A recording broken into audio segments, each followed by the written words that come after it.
Le samedi saint, c'est le jour de la veillée pascale. Voilà. Mais euh, Jésus est au tombeau. Oui. Le roi dort, le Mm. roi s'endort, comme nous Mm. disent les pères de l'Église. Le Mhm. roi s'endort et nous sommes appelés à observer ce silence, Voilà. comme pour respecter la Mm. volonté du roi. Mm. Voilà, si l'Église entre dans cette mouvance de silence, si l'Église entre dans ce cadre qui peut-être est déconcertant pour Mhm. l'un ou l'autre, Mm. c'est pour faire soi, vivre le mystère de manière pleine. Mm. C'est pour l'accueillir dans la façon dont le Christ lui-même Lui-même a le voulu souhaite. nous le Oui. donner. Mhm.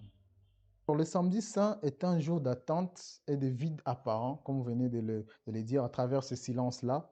Oui, Comment cette journée nous aide-t-elle à comprendre l'importance de la patience et de la confiance dans notre vie spirituelle?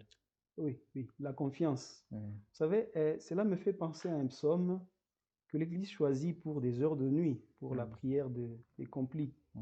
Tu ne peux m'abandonner à la mort, ni laisser ton ami voir la corruption. Je pense que nous le prions chaque jeudi, dans Oui. la nuit, avant de s'endormir. Mm. Je pense que ces paroles ont résonné dans le cœur de Jésus, tout juif qu'il était, et durant sa vie, mais surtout durant son chemin de croix. Durant son chemin de croix, sa crucifixion, mais aussi avant sa mise au tombeau. Mm.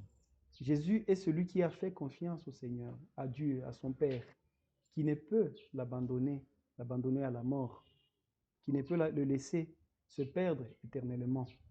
Voilà, le samedi saint, c'est un jour qui nous invite tous à entrer dans cette dynamique Mm. d'abandon total entre les mains de Dieu, Mm. d'abandon entre celui en qui nous faisons confiance. Ce vide, c'est vrai, il est apparent, comme vous le dites, mais c'est effectivement cette attente, ce désir qui est appelé à être comblé.